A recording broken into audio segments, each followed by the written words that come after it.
Good evening. If you desire to speak or you desire to address the City Council during the meeting, please complete a request to speak form available at the entrance and present it to the City Clerk. Speakers will be called upon at the appropriate time. At this time, I will call to order and convene the City Council, and City Council is a successor agency to the Community Redevelopment Agency. Our invocation tonight will be given by Pastor Jordan Barker from the Grandview Baptist Church on the Hill, right here in Grand Terrace. So he will lead us he will give us our invocation, and immediately following that will be Council Member Wilson, who will lead the Pledge of Allegiance. Pastor Barker, if you come forward. Please stand. Thank you.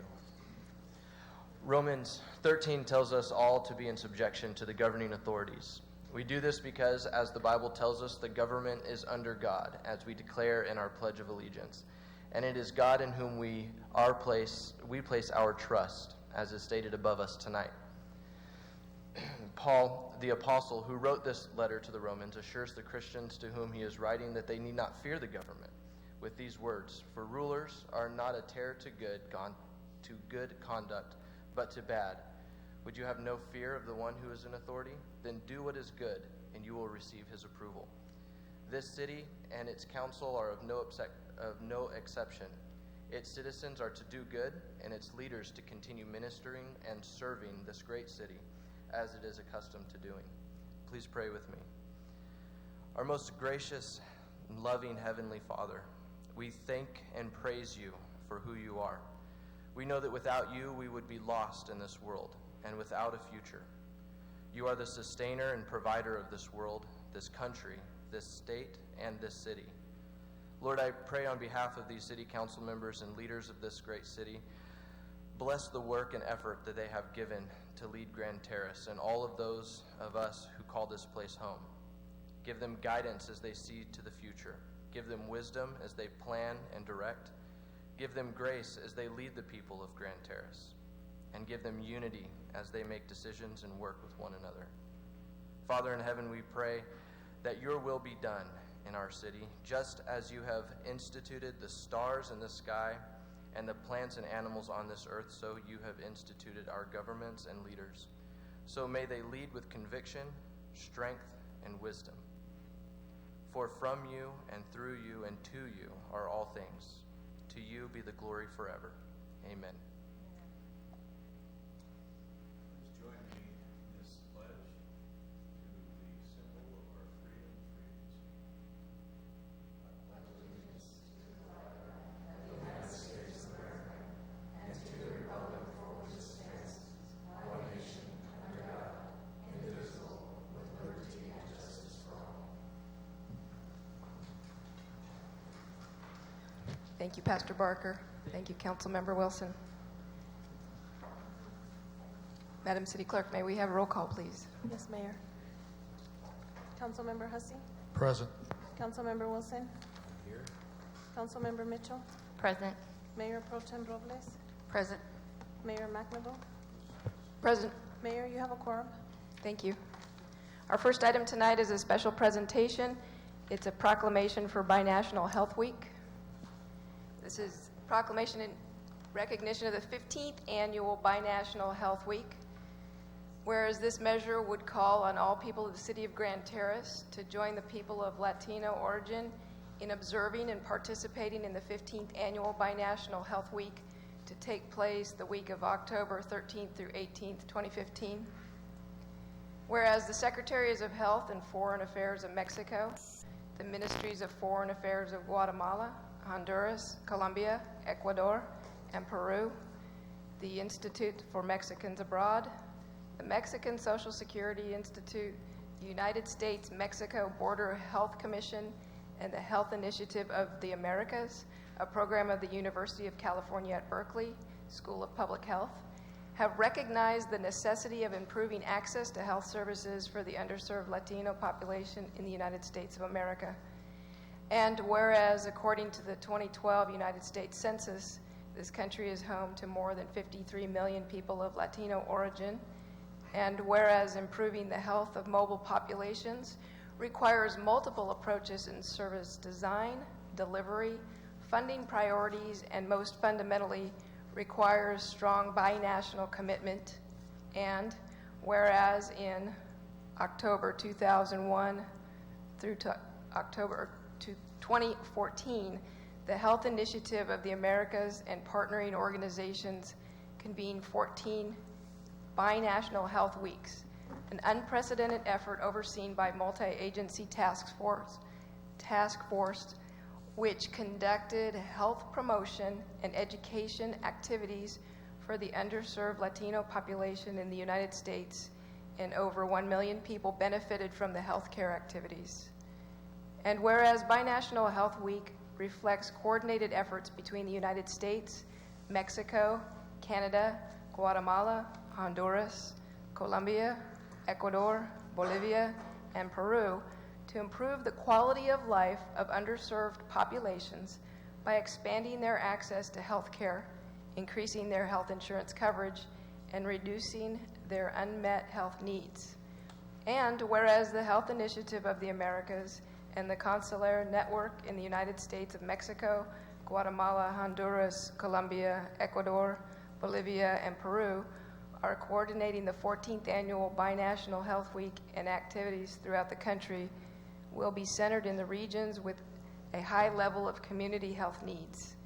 And whereas the City of Grand Terrace acknowledges the many organizations and volunteers collaborating in the organization of health fairs and educational health workshops, and whereas Binational Health Week provides an opportunity to highlight critical health issues in the City of Grand Terrace and throughout the United States, and will serve as the basis for future bilateral efforts, and whereas the City of Grand Terrace is committed to recognizing and honoring those observances that are dedicated to the best ideals of public services, and Binational Health Week is one such worthy observance. Now therefore let it be proclaimed by Mayor Darcy McNaboe and all the members of the City Council that in honor of these efforts to improve public health, the week of October 3rd through 18th, 2015 be declared the 15th annual Binational Health Week throughout the City of Grand Terrace.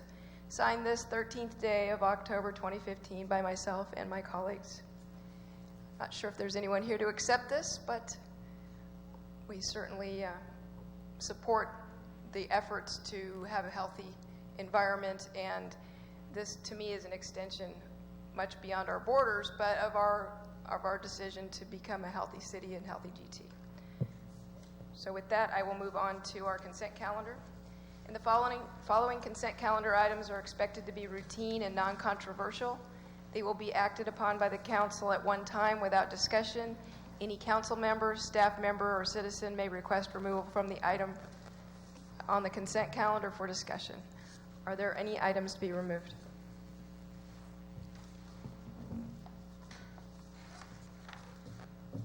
I don't have any requests from the public, and if my colleagues have no items to remove, I will entertain a motion. I move adoption of the consent calendar. I'll second. There's been a motion and a second. Please vote.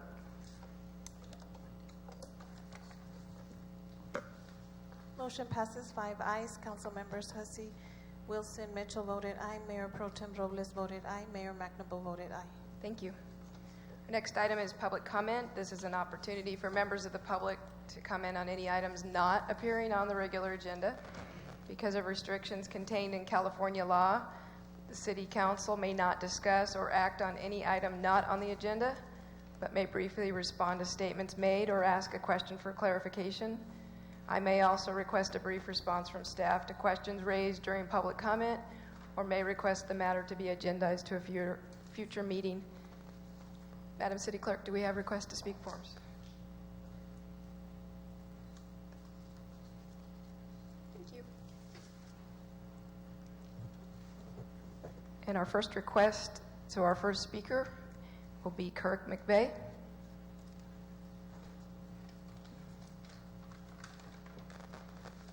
Thank you, Madam Mayor. I represent the Grand Terrace Lions, and we just want to say thank you to the city of Grand Terrace for the support for the 5K. And, you know, a city is kind of a generic, there's a lot of people. And if I try to name everybody, I'm going to miss some people. But I do need to make a few special thank yous. First of all, for participating in helping out was Mayor Darcy McNamara, City Councilman Bill Huffey. They were out participating in the race, as was City Manager Harold Duffy and Director Cindy Fortune. Many other people in the city helped to make it a success. The police, the public service, everything. It's not 100% perfect, but it's getting pretty smooth out there on the second event, and we're looking forward to doing a third event. We do have a couple other events coming up. The Lions, just to invite people. The first or the next event is Sunday, October 25th. It's the Pancake Breakfast, and all the proceeds go to support the Grand Terrace football. So if you see a football player, buy a ticket, $4, or you can eat breakfast. Again, that's going to be Sunday at the Community Center. And then Saturday, November 21st, is the Pot of Cold, where you could win $20,000. Okay? Again, thank you for your support. It's awesome. Appreciate it. Thank you, Mr. McVeigh. Our next speaker, and I hope I can read this right, Keturah Reed. Please correct me if I pronounce that wrong. Oh, that is correct, Madam Mayor. Thank you. My name is Keturah Reed, and I'm a member of the Azure Hills SDA Church right here in Grand Terrace. Every 20 seconds, a child dies from lack of clean water. ADRA, or Adventist Development and Relief Agency, is helping to bring much-needed clean water to communities around the world by drilling wells. On Saturday, November 7 at 5 p.m., our church is hosting a fundraising concert. Groups and singers from our church will perform. The event is free and will collect a love offering to go towards ADRA to help them build wells. The cost of the well includes hygiene education as well as training and tools for the villages to maintain the wells themselves. The community is invited to attend this event on November 7 at 5 p.m. at Azure Hills SDA Church. Thank you. Thank you, Ms. Reed. Our next speaker is Jeff Allen.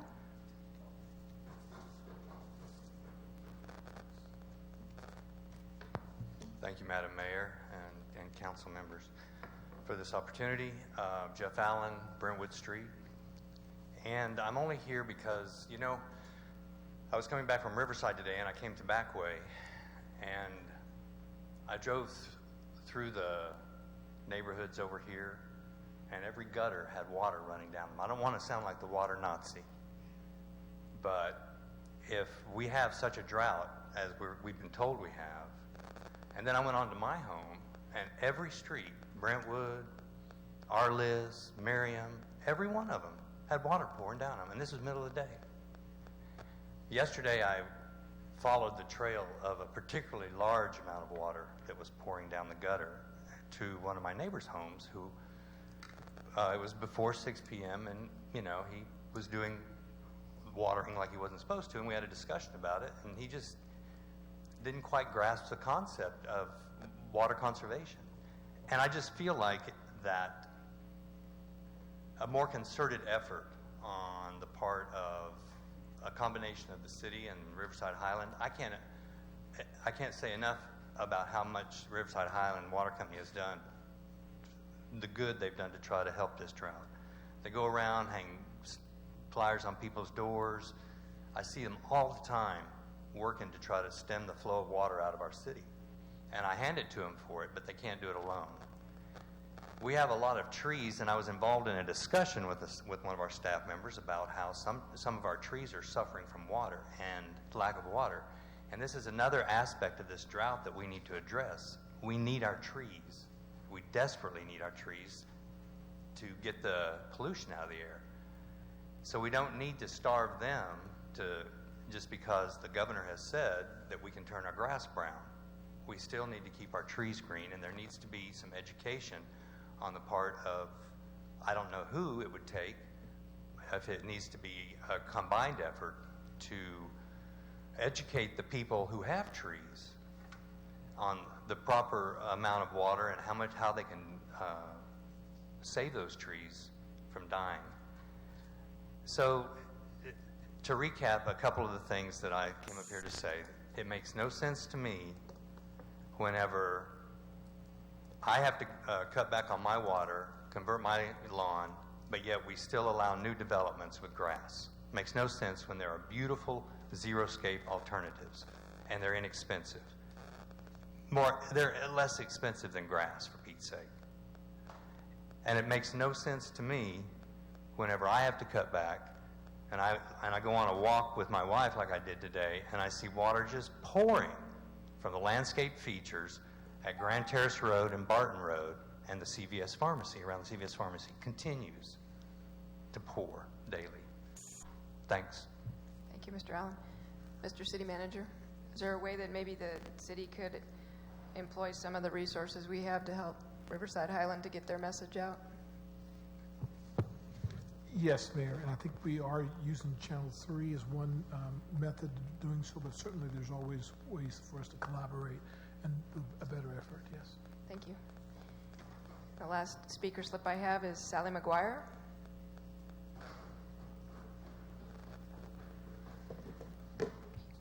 Good evening, Mayor McNabo, City Council, Mr. Duffy. I made notes because I'm speaking on behalf of the Chamber first and then the Foundation. So, first of all, I'd like to say that on behalf of the President Anthony Cortez and the Chamber, we're trying to set up a meeting with the City Manager, Mr. Duffy, and our board members to discuss the interaction between the Chamber and the city staff. And we'd like to explain how the Chamber currently operates and how we might help the city or help businesses be successful and support them, Chamber members versus non-Chamber members also. And also how we might utilize the Blue Mountain Outlook to communicate effectively to the residents. And since I'm on the Foundation board, and I work with the community events and the Healthy City Initiative, I'd like to make this one meeting because some of us are all kind of on the same committees and boards and what have you. So, and we did this before with the other two city managers prior to yourself. So we'd like to kind of set that up so that we can kind of make it an overall meeting and then go from there. Next, I would like to talk about healthy cities, and I interviewed 2 potential Randall Lewis Fellows today, and I need to make a decision on one of them by tomorrow. They were kind of, they got behind, supposed to happen in September, but they just called us last week and said they have 2 potential candidates. I had Dr. Medina interview them last week, and he said good luck. So by tomorrow we'll have a decision and we will have a new fellow. And I actually asked them, I haven't gotten an answer yet, if there's a possibility if they have extra fellows, if we could have 2, because maybe we'll get double the work done in a year. I don't know, but I don't know the answer to that. So Halloween is coming up, and we will be celebrating Halloween on Halloween at Richard Rollins Park. Sorry, I was getting Randall Lewis and Richard Rollins Park confused. On Halloween, 5 to 8-ish or so, I am looking for volunteers who would like to help with that. There is a possibility that we are doing a zombie, some kind of a, I don't know, zombie something. We're not sure. We're not sure if we're doing that yet because I have to check with the person that wants to do this, and right now he's going to let me know tomorrow. So we also need candy. We do have some donations from the Lions Club and the Women's Club, but we're doing a candy drive, and we'll be putting some information out about that, and anyone who's interested in donating candy can drop the candy off at Cal's Gate in Grand Terrace after 11 o'clock any day.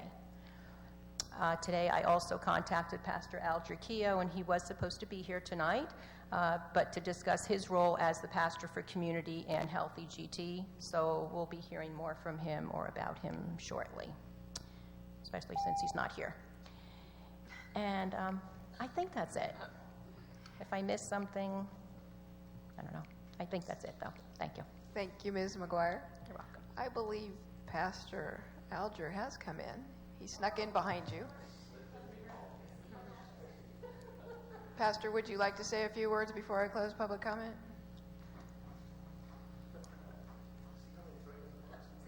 if you would, please state your name for the record. Alger Keogh. I'm pastor from Azure Hills Church, pastor for Community. Most of you are familiar with Andy McCrae, who is our pastor for Community. He retired in September, and I am taking his place. So that's a little bit of the switch. I'm glad to get acquainted with all of you. Some of you I've known in the past, and we'll look forward to getting to know you more. And I'm available to organizations. Sally, just let me know what we can do to help. Thank you. Thank you, Pastor Alger. All right, any more? No more requests to speak forms, and no one from the community who would like to speak at this time. I will close public comment and bring it back to council for their communications. We'll start with Council Member Bill Hussey. Thank you, Mayor, and thank you everybody who showed up tonight. I know a lot of my comments before were short, but I have quite a few tonight. I want to go over what I did on the League of City with Mayor Pro Tem Robles, but I'm just going to highlight on that. If one thing, if you have an Apple, you could download this on the League of Cities on their app, or League of Cities RCA Cities. It's really useful because they have a lot of outlines for what we just covered, and a lot of information that's really useful, like I said. But attended the League of Conference, City Conference on September 30th through October 2nd in San Jose, California. First of all, I had a great time getting to know Mr. Duffy and Ms. Fortune, and I thank you for attending to our needs. They're very helpful. And it was a pleasure getting to know Mayor Pro Tem Robles on a personal basis, and getting all her insight or a wider range of topics that she knows. Very informative, and I thank you for informing me on that. And I also like to thank the City Attorney's Office for the great dinner and meeting his wife there. We had a good time, and thanks for the free legal advice, because I'm pro dad, so I wanted to throw some stuff in there. I was trying to get something free for the city, but no, we had a really good dinner. Thank you. We also, one of the things in the League of Cities, that we have a new league president, and he is the mayor of Rancho Cucamonga, Dennis Mitchell. He is the first league president of the Inland Empire in the desert region. The League of Cities has been around for over 100 years, so this is quite an honor. We're having a representative here in Southern California, which hasn't been like that in the past. Everything's pretty much been up in Northern California.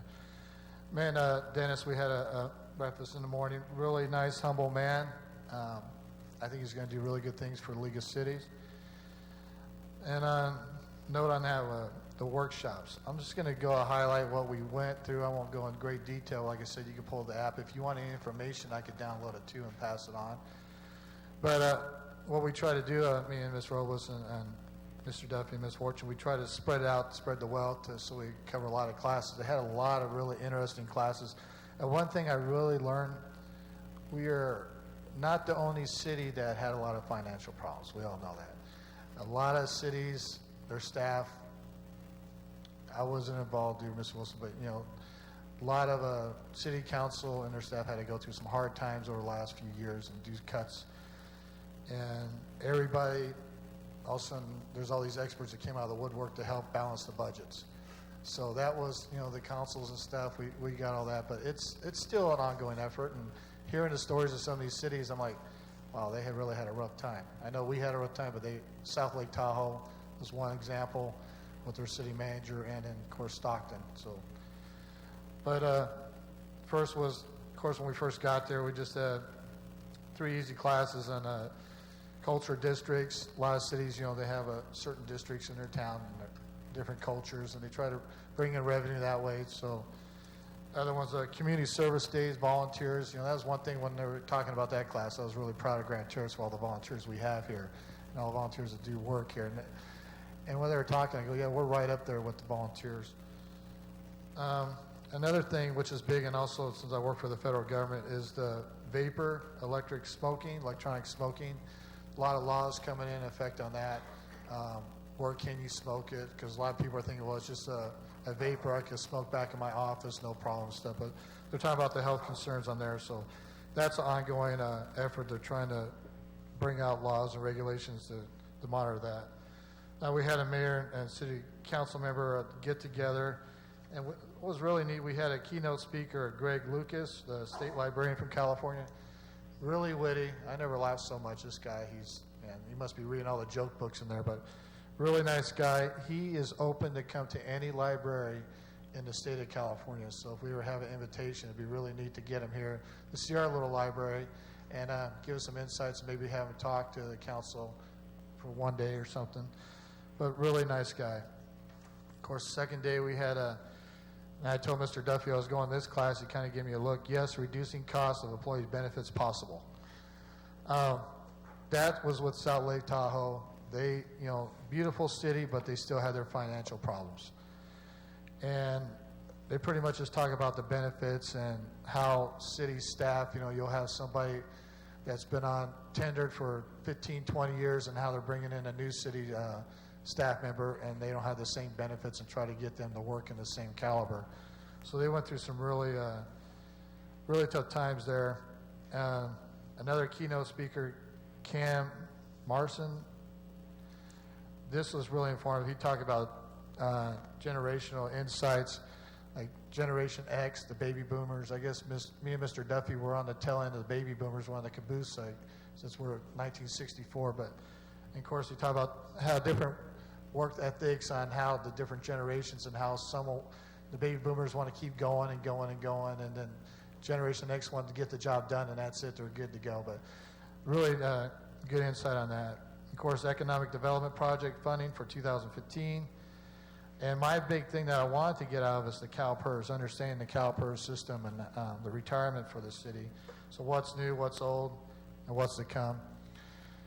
It's really, I walked out there, I think I was more confused when I went in. It was trying to understand all the programs, and of course they have all the experts in there. But like I said, there's more stuff I want to study about the League of Cities. It's a good resource to understand all this. And, I know just reading and getting acronyms like we talked about, your understanding, because everything's an acronym on here. So it was really informative. And of course, Friday we had how cities are building financial strength and the financial health diagnostics, and then tax increment financing is back using the new EIFD tool. And then another thing that was Sally talked about, community wellness. You had 3 mayors. We had the mayor from Rancho Cucamonga, one from Davis, and one from Paris. And the one from UC Davis, each city has their unique thing for wellness. Well, you have a lot of young students there that, running and biking, but their main wellness problems that they're trying to take care of is alcoholism, because a lot of partying. So they're adopting the thing to help the students out with, don't party too much, free rides, Instead of the police, arresting them, they give them like a little citation that do community service and try not to put on their record and give them a break. Rancho Cucamonga does a lot of the farmers market. They have several throughout the cities, and everything on the farmer market has to be freshly grown produce, something edible that's healthy to eat. And of course, Paris, they had a well check. That was their big thing. They have a lot of communities. Well, was one real thing that was nice, and maybe we could get this, that the county of Riverside donated or gave them a grant of $1 million to help them with their wellness program. They have it for every age group. They have, skateboard park, for the young kids. They have, of course, the 5K run. They have, farmers market. And what was really neat, they, even took care of the seniors. They have a senior prom for the seniors to get them involved in everything. So, and the dance, and they open up that whole thing. So it was really interesting. And then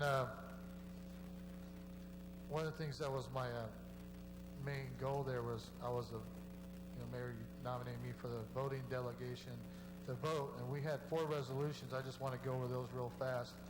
One resolution was pulled from they want some more information. That resolution was resolution number 4.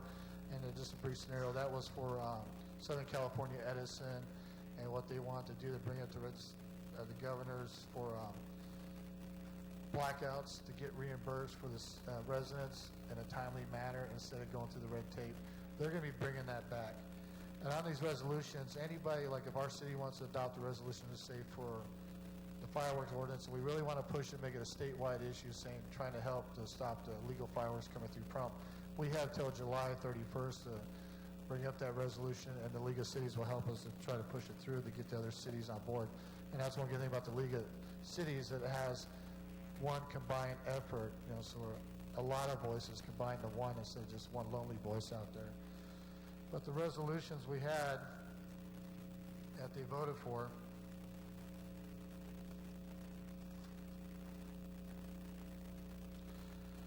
one resolution was a resolution relating to the league bylaws and amendments regarding the success.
Removed item 22D from the consent agenda because it was proposed to reprogram the Regional Improvement Program construction funds for the I-215 Barton Road Interchange project in the amount of $22.611 million from fiscal year 2016-17 to 2017-18 for the same amount. Now, that may seem like a minor situation, but I asked the Caltrans project manager, Andrea Zurich, if she could guarantee that the money is being moved by the proposed action would be available when it's needed. And the project manager took a little bit and then said that she verified she could not guarantee the availability of the funds, but that Caltrans did not anticipate any schedule delay. That is, to me, is speaking in two different directions. I stated for the record that as the Sandbag Board and the Caltrans representatives know, Grand Terrace has been struggling with financial hardship, as Mr. Hussey just talked about. We believed in the promises made by Caltrans and the Sandbag body. I informed the room that at this point a significant multi-use project that I am not at liberty to detail hinges on the timing of the scheduled improvement, and I desperately urge the Sandbag members not to approve the amendment to reprogram funds and rally the body to proceed in what I thought was probably something that they would recognize, full steam ahead. And I voted against 22D. It, of course, was passed anyway. So in the long run, that $22,611,000 has skated out of our hands slightly, but they being the Sandbag, or actually the Caltrans people that are responsible for it, say that there's not a problem. In and around all of those things, and I know the mayor has been really good about giving you some information in relation to what happens at the Sandbag level. The Sandbag level is a huge concern. There's hundreds of millions of dollars that are moved on, and a lot of that action takes place in what we consider a consent calendar, and so do they. Which means that if somebody has a complaint or a issue with an item, they ask that that item be removed from the consent calendar, just like I did with 22D. But as I brush through some of these things, you'll see the scope. A number of administrative matters were approved as part of the consent calendar: procurement reports, budgets to actual reports, pensions liability reports, appointments, organizational changes. I won't belabor those. And of course, they were part of that consent calendar. The Freeway Service Patrol Program, beat analysis and change were reviewed, and reorganization of the Freeway Service Patrol beats, where they added a beat along SR 210 from the LA County line to Cherry Avenue and combined some beats. An amendment to contract C13142 with Case Systems to continue providing call box maintenance services. Now, all of us thought probably call boxes were old and gone, but they're not. And they're converting the network from a 2G tech to a 3G tech, increasing the contract amount by $1.7 million. Now, that's the increase. We didn't see what the original amount was. And it's also changing to the date of June 30th, 2017. Extends the contract. A construction cooperative agreement between the Sandbag Board, acting in the capacity of San Bernardino County Transportation Commission of Caltrans, was approved for the SR 210 Pepper Avenue interchange, so that the project definition so far as construction phase roles, responsibilities, and funding with a not to exceed of $40,000. So I can figure who's in charge. Approval was granted also to solicit sealed bids for a 7.47 acre of credit to mitigate impacts to kangaroo rat habitat. Authorization was granted for the executive director to execute a PO for the lowest responsible bidder for the kangaroo rat credits for an amount of not to exceed $1,750,000. It's a lot of kangaroo rat. The board, acting in its capacity as the county transportation authority, and this happened quite often, it was acting in the capacity of a different deal, an MOU with Montclair for the development of the I-10 Monte Vista Avenue interchange. And those of you that are familiar with that Montclair area, that's been long in coming. Also approved a cooperative agreement with Montclair for delivery of the environmental phase. The environmental phase of this aspect, $983,600. Just the environmental activity. The board, acting as a county transportation authority, and a lot of times that's what happens. They act in these different capacities. Approved a cooperative agreement with Caltrans defining roles, responsibilities, and funding for the I-10 eastbound truck climbing lane extension project. with Caltrans as lead and Sandbag reimbursing Caltrans a maximum of $350,000 of Measure I funds. You wonder where some of these Measure I funds go. Also acting as the County Transportation Authority, approved Amendment 1 to the cooperative agreement with the Colton Unified School District for bus services during construction of the Laurel Street grade separation in the amount of $168,000 for a revised total of $597,000 to be able to bus people from one point to another to get around the Laurel Avenue change. And I know you're familiar with that. That's right down, all the way down the street.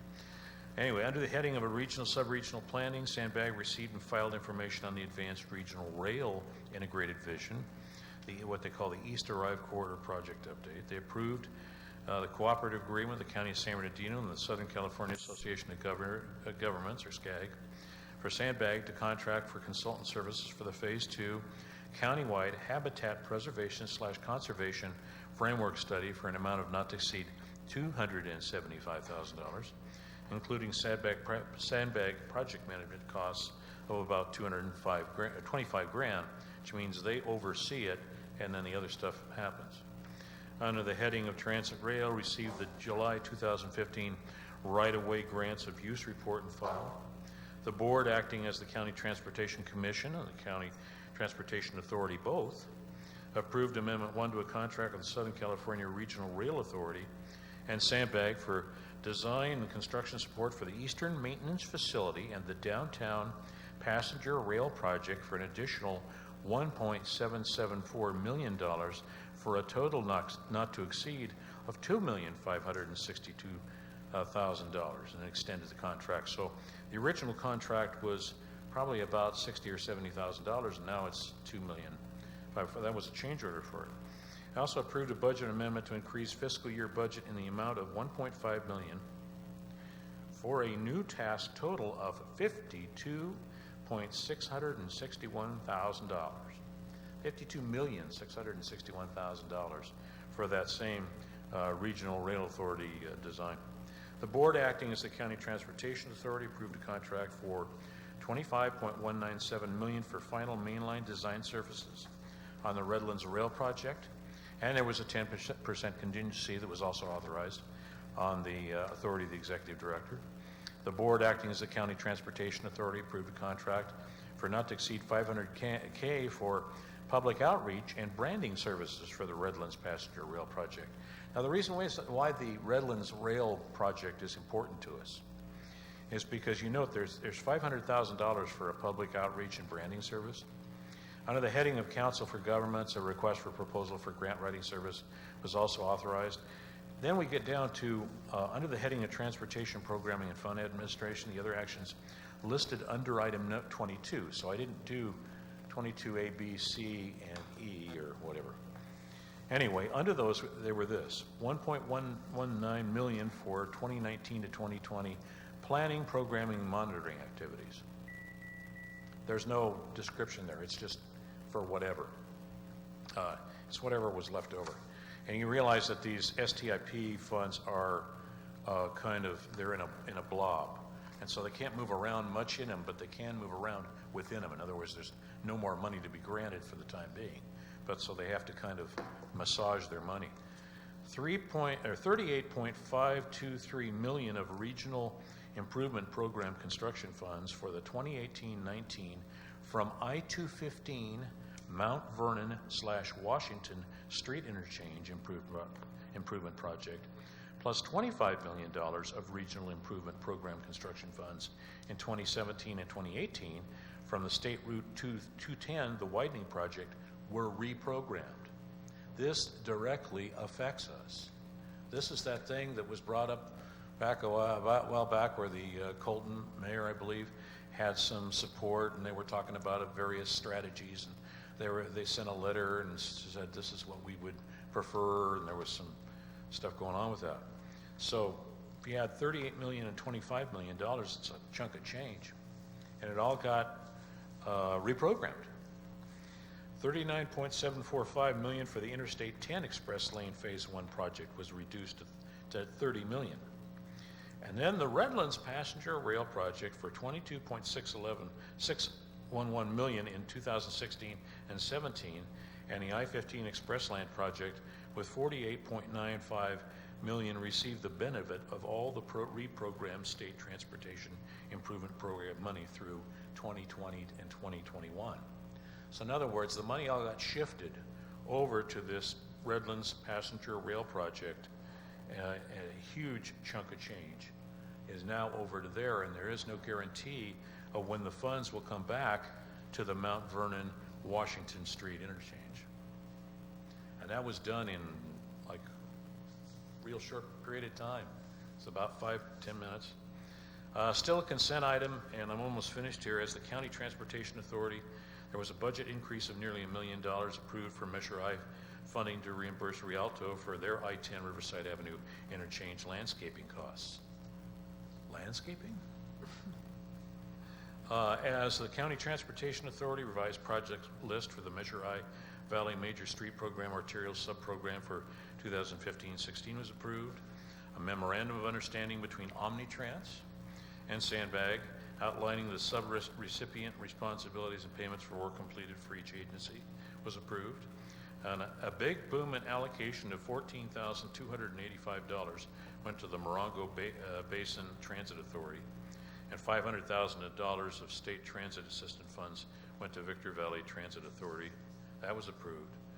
And a budget amendment, now this is all on the consent calendar, all right? Budget amendment to the Sandbag 2015-16 budget for elderly and handicapped transit funds went from Victor Valley for $308,000, North Desert to $89,000, Colorado River for a big boom at $9,000, Morongo Basin for $90, and Mountains at $27,000. Don't know where it went, but I know that it went from there to something. These are the items that were discussed at that meeting. The rest of them were all in consent calendar. A presentation was made by Give Big, which I gave a little deal to the mayor for, San Bernardino County campaign. A 2016 Air Quality Management Plan update was made, and then there was a federal legislative update. Those were reports that were given. There were two things that were actually brought before the entity. New statutory entity legislation created a new statutory entity titled the San Bernardino County Transportation Authority, which swallowed up the rights, obligation, powers, and duties of the County Transportation Authority, the Transportation Commission, the County Service Authority for Freeway Emergencies, and the County Congestion Management Agency. And that was a house cleaning item. And last but not least, amended the Southern California Regional Rail Authority budget request for 2015-16, increased the Southern California Regional Rail Authority operating assistant allocation from $12,848,000 to $15,011,000, and also approved an expense budget for commuter rail operating by $2.163 million to go to a total of $20,646. That is the synopsis of what happened on that day. So as you can see, if your representatives are not staying in tune with what's happening in one quick sweep, a lot of activity and a lot of money can change hands. And all of these things have to do with circulation, which is key to the Inland Empire. That's my report. Thank you. Thank you, Councilmember Wilson. Councilmember Mitchell. Thank you, Mayor. I have a few things, and I'll try to keep them brief because I know the previous reports were lengthy, and I'm imagining the next two are going to be even more lengthy. But first of all, I would like to thank Pro Tem Mayor Robles and Councilmember Hussey for attending the league training and meeting, and I know that took time away from your family and your other obligations, but definitely something our city needed, and thank you for representing us and bringing the information back. Also like to thank Councilmember Hussey and our mayor for participating, as well as every volunteer that was out on Saturday volunteering to keep our community clean. It definitely looks nicer each time that you go out, and it allows each of us to take a little bit more pride in our community. So thank you for your valued time out on Saturday. I would also like to mention that the Grand Terrace Chamber of Commerce is hosting their 2015 golf tournament on November 6th at Arrowhead Country Club. You can contact the chamber to secure a sponsorship or register your participation as a golfer. And then I had I don't know if it's pleasure, but I went grocery shopping today. And part of the bags that they're handing out at Stater Brothers to put your groceries in, and never use these bags, are these wonderful little decorated bags. And this is from the Red Ribbon Week that Terrace View Elementary did. And Selena Knox, who's a third grader, so I think she's probably 8 in Mrs. Sala's class, created this bag, and it says, "Your life is in your hands." And I thought, and on the bottom it says, "I dare you to live drug-free, live in it drug-free." And I thought, as an 8-year-old, with the maturity level this young lady has, thinking that your life, knowing that her life is in her hands and trying to share that with others, that really our life is about making decisions and smart decisions. But of course, being the girly girl that I am, I love how well decorated this bag is, and I'm going to hang it in my office, my home office, because I love it, but I think it sends a really strong message to our kids and to grown-ups like myself that our life is really in our hands and it's about choices. So Selena, good job. All of our teachers and students at Terrace View Elementary who's spreading the message and tying those red ribbons in our community, thank you for the message that you're sending. Lastly, I have one other item. Lastly, I would like to ask that the city devise some sort of plan when we recognize business on their milestones, their anniversaries, that it's equitable for all the businesses that have been in our city for lengths of time. So maybe we as a council can devise some sort of plan, or maybe city staff, and present it to council, that we maybe recognize 5, 10, 15, 20, 25, 30 years in business. There's lots of businesses that have been around for 10 or more years, and I just would appreciate for us to have some consistency in how we recognize them and how we maybe show that recognition to the community so that we can have a little bit more, without it being black and white, have a little bit more procedure to it. And with saying that, I want to make sure I got everything here. Yes, Sally mentioned the city working with the chamber on a few items, and I don't know about us forming an ad hoc committee, but I certainly would like to be a part of some of that if council members need it. That concludes my report. Thank you, Mayor. Thank you. Councilmember Mitchell. Mayor Pro Tem Robles. Thank you. Unfortunately, I have a long one because of the conference and Omnitrans meeting on behalf of specifically just our city. The city manager and I met with Omnitrans operations staff and the CEO, Scott Graham, to discuss the current transit service within Grand Terrace.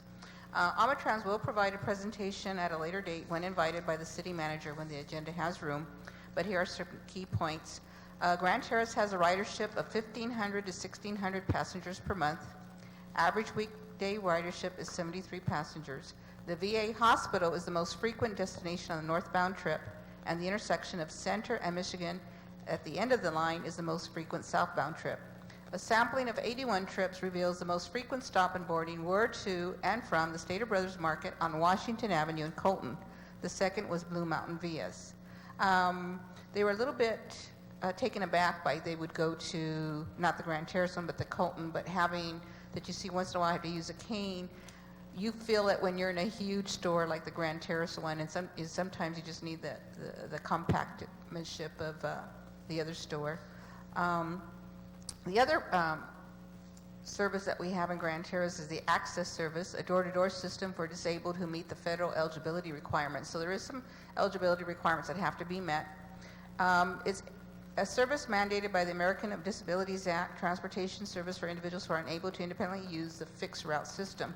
Currently, 61 disabled individuals who are eligible to use this service are, and 15 of this total are active riders. And there's just much more, and you'd be very pleased. The service of the access of people that have special needs, and they are taken almost on a daily basis to workshops and educational opportunities for them. So I was real pleased with that, and I'm pretty excited when we have our presentation. I also attended the League of Conferences, and I have to tell you, after a long career in government, this is one of the best conferences I've ever attended. And I think it's because we're coming out of the recession, and we have some robust things happening in the economy, and we had some legislation that is new It was really good. The city manager made sure that we all worked hard. And I have to also thank Cynthia Fortune and the city manager because, they helped me with my baggage, which I really needed at this particular time, and just made sure that, my flights were taken care of, and it was just extremely helpful. The workshops I attended, I'll just read off, was Cap and Trade, What Cities Need to Know, The Future of Economic Engines, Complete Park Systems, Rethinking, Repositioning, and Reinventing Retail Centers, Tax Increment Financing is back using the EIFD tool. And then I manned to a breakfast, and I was there at 7 a.m. sharp for the Inland Division breakfast to recognize Dennis Michael, Mayor of Rancho Cucamonga, as the incoming president of the Leagues of Cities. And he truly is a humble man, and he also stated the number of people from the Southern California region, and specifically inland cities, that are sitting on principal League of Cities and legislative. Apparently, Todd Mays or Chad Mays is, the Republican leader at the state assembly. So we have a lot of juice going on for the inland region. I learned many features of the Cap and Trade program that I feel may benefit Grand Terrace. Cap and Trade has distributed funds to various state agencies to deal with recycling and reduction of organic waste within local areas to reduce transportation costs. 100 new sites are needed in the state. They are difficult to cite. Projects that will be funded are those projects ready to roll under 5 years. I came away wondering if our potential partnership with Lewis Corporation to develop a mixed-use regional center could include a housing, mass transportation element, and large community park that include organic waste recycling. I am told by a member of our planning commission, Jeff here, that the Gage Park is within our boundaries and has rail tracks. So there's a bunch of elements that I won't go into detail there, but there's a lot of opportunities for us in this community to meet our needs and also to acquire state funding by solving, like we're going to talk about, our housing element. Those are and our needs for parkland. I had attended as an alternate for the solid waste program, and I happened to be there when they were talking about this organic waste recycling. And Paris, is using that, and they're having community gardens, and I just envision a lot of potential. Dan Waters from the Sacramento Bee had an article about all the Cap and Trade money that's been left on the table right now that hasn't been spent. So when we interviewed our city manager, this is one of the things I didn't know anything about, that he just blew everybody else out of the water on it, and it's just extremely timely for our city. And it's good to have somebody that knows what he's doing. And I think he'll bring us along on the tax increment. I think it was important for me to understand as a city council person when he's talking to me and what he wants to do on our behalf to know. But I don't think it's worthwhile for me to spend all your time going through that now. The other grant opportunities are tree plantings to reduce carbon gas. And I also had wondered, we need the trees, and we can't let the trees die. They're just... hopefully we'll get that fine-tuned. I want to end with discussing the Parks Workshop. It was conducted by Change Lab Solutions, a Berkeley, California-based research organization. They said cities with abundant park systems see their property values go up 30%. They also reported that cities are using the wrong metrics for calculating parkland requirements. And you recall that the staff had presented, you should have X number of acres per person. And they said that's just really low. We really need to expand that. The vice mayor of the city of Stockton is a gym teacher, and she presented her recreation innovations within her city. She reminded us that diabetes is affecting our youth at alarming rates. We need to get them outdoors and moving. Parks are no longer just an extra or an amenity for communities. It is now a life or death issue. And I just found that really, really compelling argument for parks. Thank you. Thank you, Mayor Pro Tem. And as a treat, I have 3 very short items. I wanted to again thank those that came out for the cleanup, along with Councilmember Hussey. It's really nice to have these organized by some of our volunteers, so that we can just come out and keep things nice and keep things tidy and set the example for others.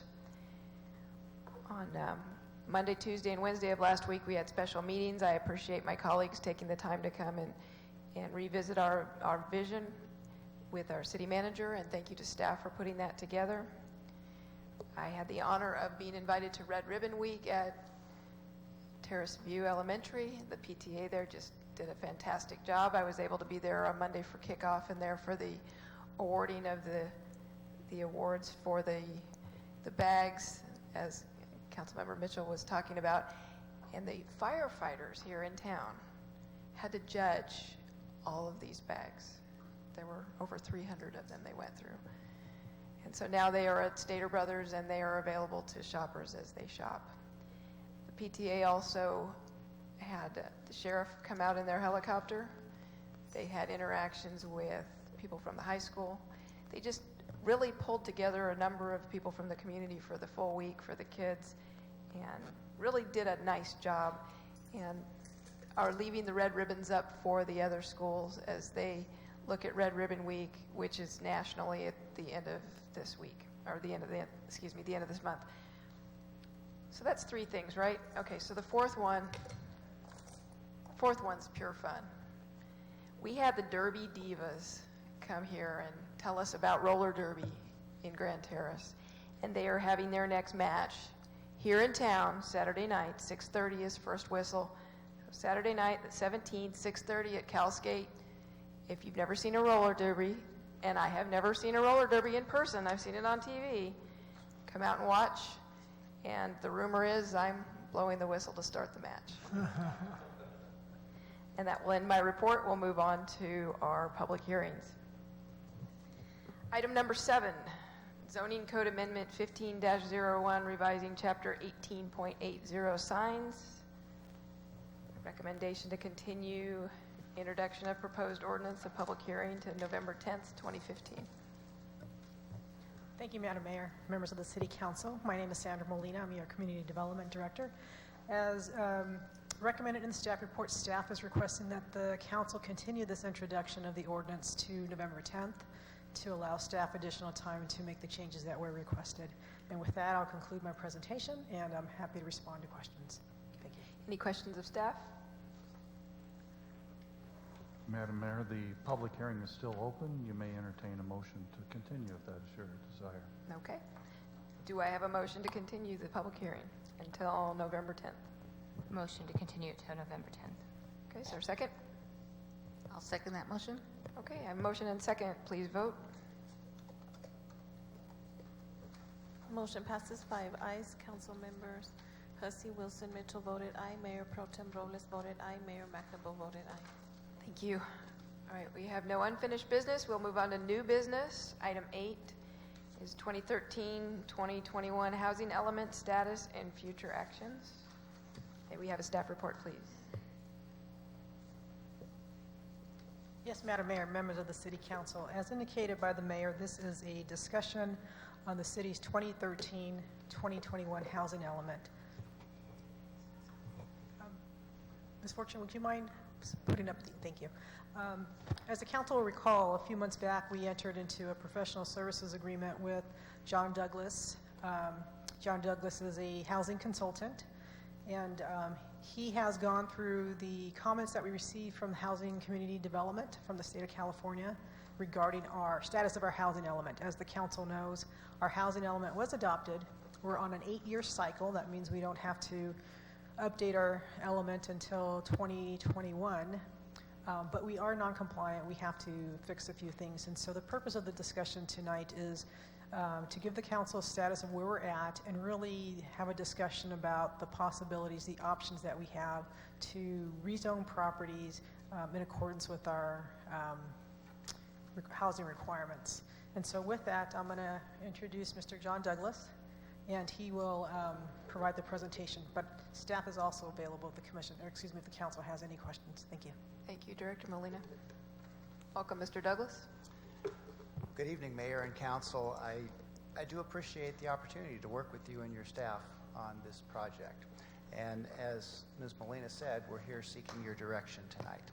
And so what I'd like to do is walk through some slides summarizing and amplifying what's in your staff report, and then we'd be happy to answer questions that you might have.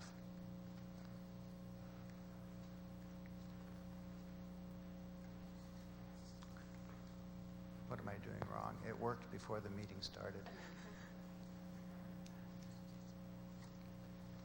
Maybe it just wasn't turned on yet. Let's give that a try.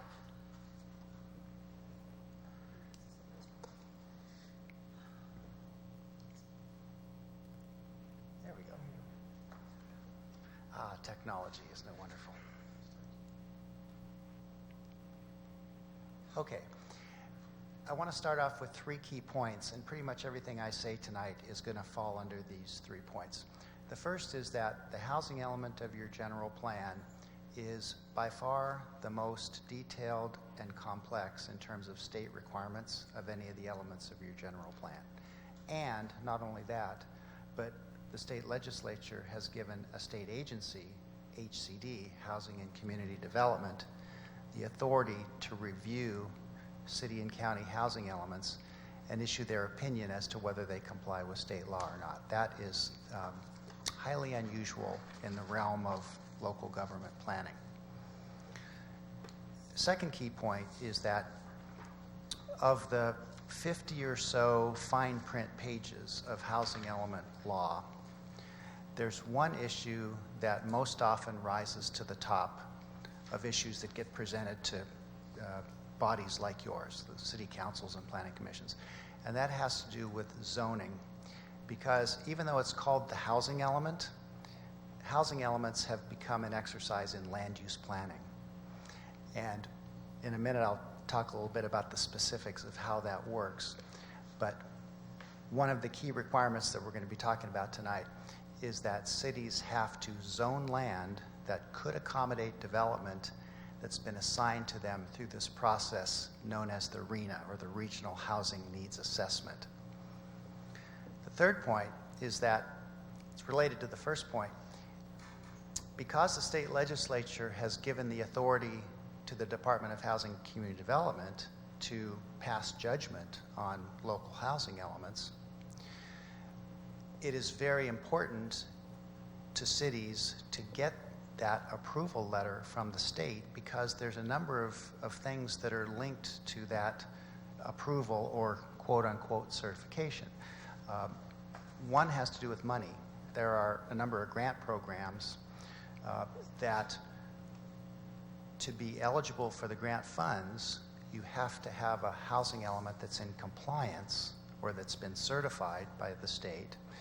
And the other is legal in nature, and I don't want to wander into the city attorney's territory here, but if a city does not have that state certification, it creates opportunities for folks to challenge the city. And there's been probably a couple of dozen cities over the last 20 years or so who have found themselves involved in a housing element lawsuit. So housing element certification is important, and that's one of the main things that we're talking about here tonight. So I'd like you to keep those 3 points in mind as we go through this.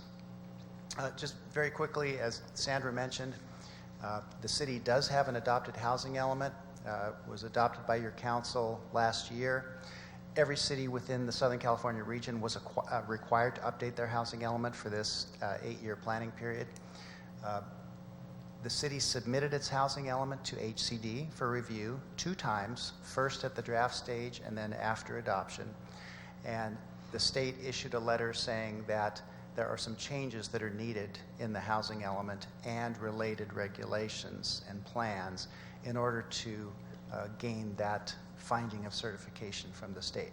So we're here asking for your direction on that main issue and then a couple of other issues that the state mentioned in their review letter.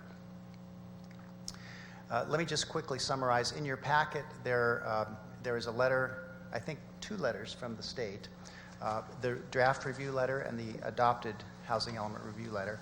And those letters go through and spell out the objections that the state has to our housing element, and I just want to summarize what those are briefly. The first is the big one, the big issue, and that is that the city has not been able to demonstrate that it has enough sites that are zoned properly to accommodate the regional housing needs assessment. Just very quickly, this regional housing needs assessment is a process that is administered by SCAG, the Southern California Association of Governments, and every 8 years, SCAG goes through a process where they allocate a share of the region's growth need to each city. And so what we have to do as part of the housing element is show that we could accommodate that amount of development, and that's referred to as having adequate sites commensurate with your RHNA. The second issue they raised has to do with the city's development standards, particularly the garage requirement for multifamily housing. Third issue they raised is that they wanted some more specifics with respect to the city's programs that we're going to carry out over the next 8 years. Fourth issue has to do with extremely low income, ELI, households and some regulations and plans in order to encourage housing for the lowest rung of the economic ladder. And then also pointing out that public participation is an important part of the planning process and that the city needs to reach out to all the economic segments of the community as we go through this process. Let me define some terms for you as we go forward. You'll hear a lot of references to low-income housing, moderate-income housing, and so forth. And this chart just illustrates what those terms mean. Under state law, housing affordability is benchmarked to the county's median income. So on this chart, the county median income is, for this year, is about $65,000 a year. Half the families earn more than that, half earn less. And so the five terms that you see on this chart come out of state law, and they're based on that county median income. And so you see on the side here, there's percentages for each of these. That represents the percentage of the median income. So when I use the term low-income housing, under state law, what that means is a family of four, these are benchmarked to families of four, whose income ranges from 50 to 80% of the county median. And what that means is in San Bernardino County, if a family of four has an income of up to $53,600, they're considered by state law a low-income family. It's just a mathematical equation. And so what this chart does is comes out of the housing element and just shows what low-income housing translates into in terms of cost. So if you had an apartment with a rent of no more than $1,340 a month, that's considered a low-income apartment, and you can see some estimated prices on the far side. So just terminology. This is a bit of an eye chart, but the purpose is to show what we go through when we are doing the housing element and demonstrating whether or not we have adequate sites. So we go through the city's inventory of parcels where housing can be built, and we separate those into different income categories based on density. Now, about 10 or 12 years ago, state law was amended to say that for purposes of our housing element, a site that can accommodate low-income housing is, by definition, a site that allows at least 20 housing units per acre, which is typically a two-story type of attached housing product. And so what we are required to do is go through and, by zoning district, look at the available sites where housing could be built in town, and then compare that to our allocated RHNA number. And when we go through this exercise at the bottom of the chart, there is a shortfall of 42 high-density units, high density meaning 20 units per acre or more. So that is the key issue that's before us now, is how is the city going to deal with that if it is our desire to get a certified housing element. There are several options for going about this. All of them involve zoning amendments, but there's a number of ways to skin the cat, so to speak. You can create a new zoning district that goes above 20 units per acre. Typical is 20 to 24 units per acre.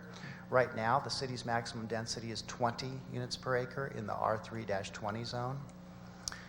There's also the Barton Road specific plan that has custom zoning regulations for the territory along Barton Road. There are other options too. There are other zoning districts, manufacturing, office type zoning districts that are not within the Barton Road specific plan. So there's ways to mix and match the answer to this question. Okay, let me leave the subject of the zoning, the land use zoning for a moment. Talk about the garage parking. In what HCD typically does is in their letters, they oftentimes don't come right out and say exactly what you have to do to get their certification. Instead, they will identify things as potential constraints, and that's code language for you need to change this or else we're not going to certify your housing element. So they identified the city's garage requirement as a potential constraint that could adversely affect the cost of housing. So that's code language that the city needs to allow carports or garages, not just garages, for a portion of the parking requirement in multifamily zones. With regard to their comment about more detail on some of the programs, my personal opinion is this is a minor, you have a burned out light bulb in your car, not you were going 85 in a 65, but they want some additional information on several of these programs regarding who, what, where, when, how types of issues. With regard to the extremely low income households, there's a couple of issues, and it gets down into the weeds legally, but most zoning ordinances have a definition section, and one of the terms that's defined in zoning ordinances is what constitutes a family. And so there are some tweaks that are needed in our zoning ordinance in order to conform to court decisions and state law, fair housing law. Then there's transitional and supportive housing. State law was amended 6 or 8 years ago to add some additional requirements regarding those types of housing. And then also HCD wants us to be a little bit more specific on what kinds of development assistance the city might provide if a developer were interested in building housing for that lowest income level. With regard to public participation, this meeting tonight has been posted in the newspaper, posted at City Hall. There was direct mail sent to a variety of interested parties. And we propose, if we go forward with this project, we will continue to do that and invite interested persons to participate. So that concludes my presentation. If it is your pleasure to go forward and to initiate changes to the general plan and the zoning, then the next steps would be to take it to the Planning Commission for review. We have an agenda item scheduled on Thursday of this week to brief them on what's going on and what happens at tonight's meeting with your council. Then if it is your direction to go forward and initiate these, I would work with your staff to come up with the specific language and the city attorney for the zoning language, changes to the general plan documents and so forth. And then we would have to submit a revised draft housing element up to Sacramento, make sure that they agree that what we propose to do will in fact lead to a certification letter, and then we'd come back to the Planning Commission, to the council for public hearings on the specifics of those revisions. Hopefully all leading to a certified housing element. So that concludes my formal presentation, and Sandra and I would both be happy to answer any questions you might have. Thank you, Mr. Douglas. Does council have questions of staff at this time? Mayor Pro Tem? I have a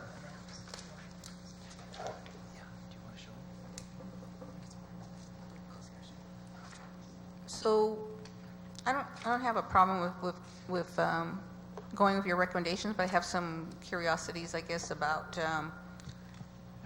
in order to fully comply with state requirements, what are the consequences if we don't? As I mentioned, there's a couple of key things that are linked to having a certified housing element. One is money, eligibility for grant funds. Just to give you one example, several of the other cities that I've worked with in the last couple of years applied for state funds under a program called the Housing Related Parks Program. Just one example, the city of Carpinteria up in Santa Barbara County, I helped them put together an application, and they got about $350,000 of state money to use for improving their local parks, and they had to have a certified housing element to be eligible for those funds. The second big issue is legal in nature. There have been a number of cities who have been targets for lawsuits challenging them. I personally have been involved with about 4 cities that have been challenged on their housing element. There's 2 lawsuits going on right now in Orange County that I'm aware of, in the city of Fullerton and the city of Huntington Beach, where they've been challenged by a fair housing organization on the sufficiency of their housing element. And then I attended as a delegate for the city for SCAG, so they give us our data. I guess I'd be interested from staff to see how many people that we have currently living in the city that would potentially meet the criterias that we have a gap in. They would potentially move out of, into more, I know this includes rental, but, moving them into some permanent mortgaged homes, for example. The housing element goes into a lot of detail about demographics. What's interesting is that the key requirement is not necessarily, with this RHNA and this housing element requirement, zoning requirement, it's not necessarily linked to the number of people who live here today. It's looking out over the next 8 years. What is the growth that's projected for the state as a whole, and then how is that parceled out to the different cities and counties around the state?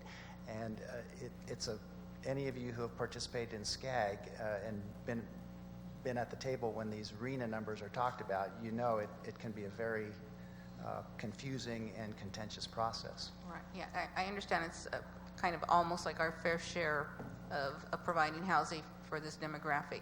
And I just want to, I'll yield on this, is at SCAG, they wanted to make sure that we understood, because of how much housing cost, that we're really looking at, if you're looking at medium income, if you're looking at the 50,000, this area, people are only making 44,000. So, and these are our kids that they're making, for about $45,000, in clerical or technical positions here, and they wanted to make the nexus of understanding who would be living or who we're accommodating in this requirement. So I just want us to be sensitive that we move forward, that we're, really making this real case people and real making some of those equations. Thank you. Thank you. Councilmember Wilson. Did you have a comment? Thank you. I've been through numerous versions of this, and it has been a long-fought battle in relation to making our housing element comply. I guess it really comes under the heading that the only way that we're going to be able to do this is if we have a retool of thought, because you guys are the ones that are responsible for trying to get us there, but the people that are overseeing this stuff are an immovable object. There's no doubt about it. And we've been dragging our feet all the way through this process because technically nobody wants to put a bunch of apartments or a high-density situation next to their palatial, half-acre property. We have some infill parcels in the city that could be used for that purpose. We also have other vacant parcels. Then we might be able to do that. And I suggest we meet with any developer that might be able to lend their expertise in relation to this to try to get a penciled kind of circumstance. What I hear all the time from infill developers is we can't make the project pencil. It's okay for you to say we can get density up to 14 units, which is what they calculate our current codes to say, even through our RPD program, which got gutted, unfortunately, at the administrative level. But we can't make a pencil unless you want to give us something in the range of 20. And when you're looking at a predominantly 7,200 square foot or 5,000 square foot minimum lots circumstance or configuration, and you're trying to stick a high-density situation in the middle of that, you got a lot of forking and kniving at the table to try to make it possible. I think it's important for us to abandon most of the thinking that we've been using up to this time. This is a new council, at least over the last year, and I think it's time for us to be, unfortunately, really honest about how we're going to go about and meet this goal, or else we're just not going to get there.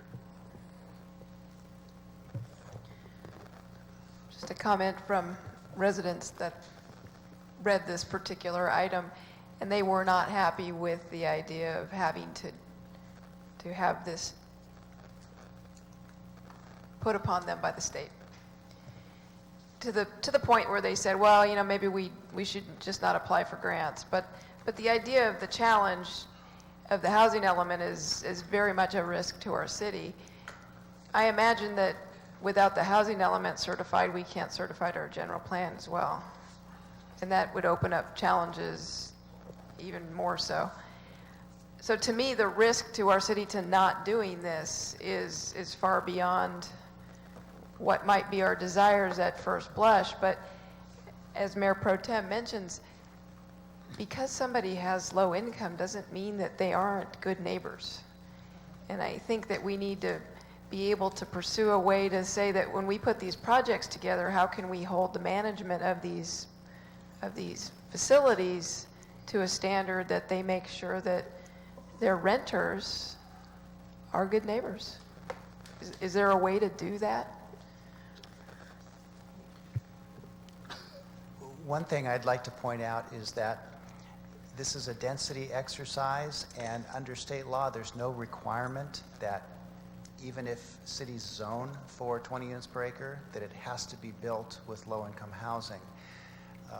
And the reason is that the state recognizes cities don't have the money and the power to mandate that low-income housing be built. It's all about what they call setting the table. Create the circumstances where if a nonprofit developer can get a lot of grant funds and put a package together, then the city's zoning regulations aren't blocking them from doing that. In terms of the specifics of project management and so forth, I believe all of the nonprofit apartment projects that are being built these days have on-site property management. They have screening of tenants. I mean, there's a lot of tight, good management that goes into the projects that do make it through the process to serve the lower rungs of the spectrum.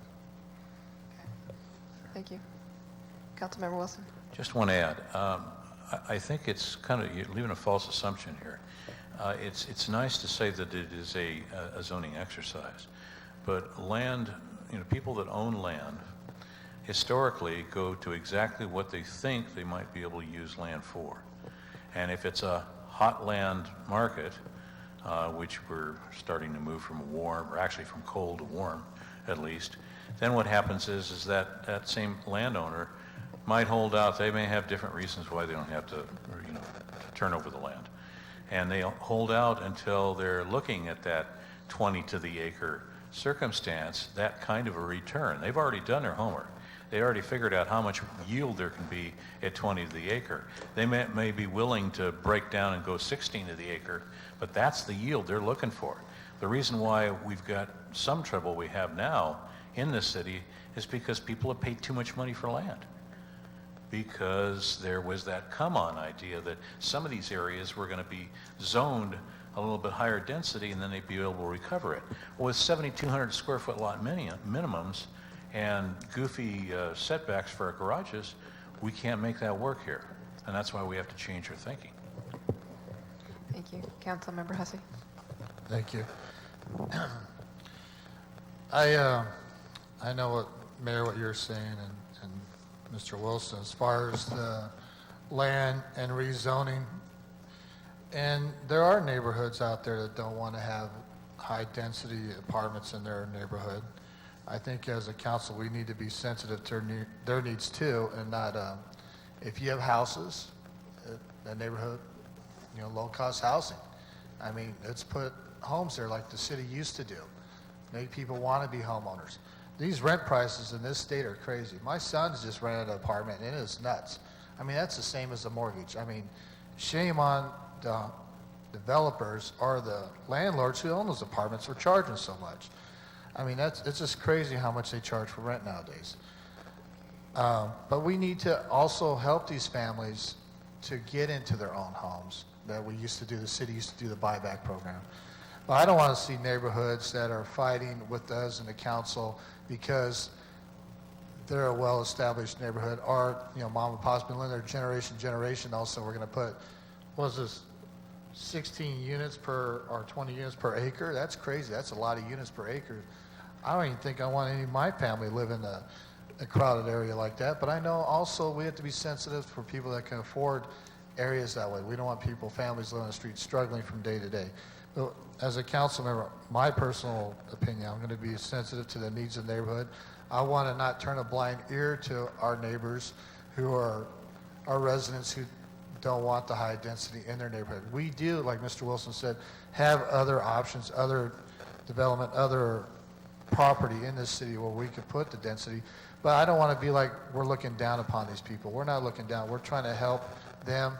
And I think, the best way we used to do it is have affordable housing so families can get out and buy a home and get out of these high rent prices. That's my opinion. Thank you.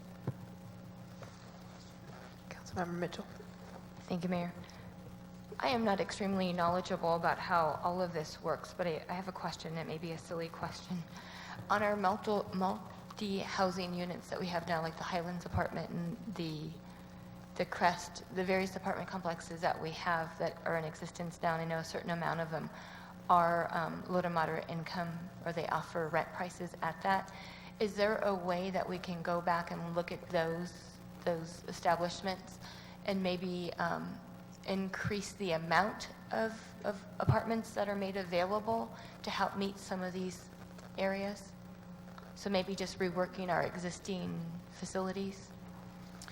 For the most part, this is talking about future development. And so if there's affordable units on the ground today, they don't count in this process. There's an obscure section in state law that says you can satisfy a small portion of your requirement by actually subsidizing units, but it's rarely done, and it's very difficult financially and just administratively to pull off.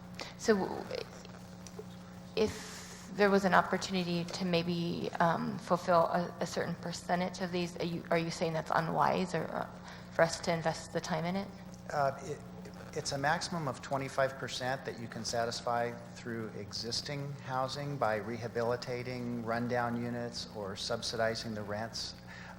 But the state doesn't want to encourage that, and so they make the rules very tight. And so you have to have said you were going to do that several years ago in order to be able to use it for this planning period. If you want to look at that idea prospectively for the next housing element that comes around in 5 or 6 years, then sure, we could take a look at that, but it's really not an option for what's in front of us right now. Okay. Sandra, what are we at now? Do you know what percentage? No, I don't believe we're counting any existing units towards those numbers.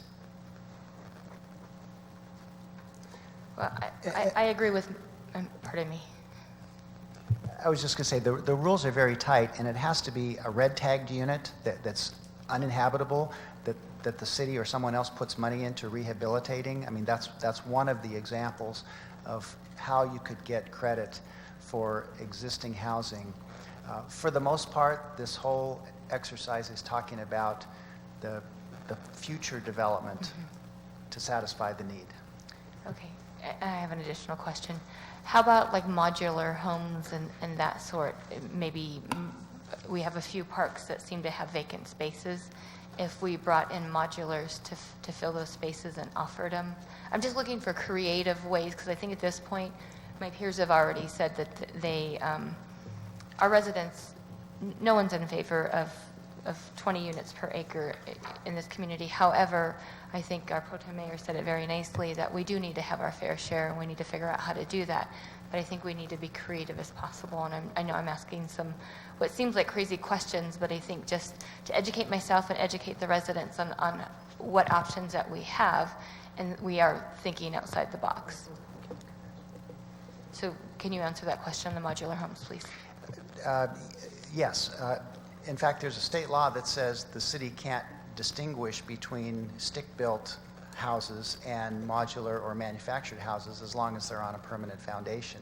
The biggest problem that I see in the Southern California area is that the land cost is so high.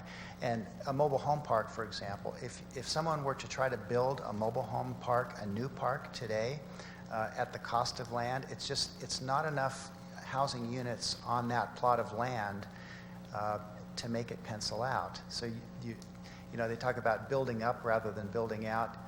Unfortunately, the situation in the metropolitan areas is that you've got to build up to get that per unit land cost down to make the numbers pencil out.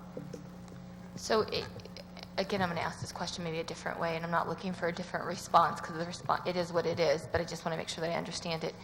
If we brought modular homes into existing parks where there's vacant spaces, I think they're called, available, and put them on there and offered them, would that satisfy, or does it have to be a piece or parcel of land that's owned by that resident as well?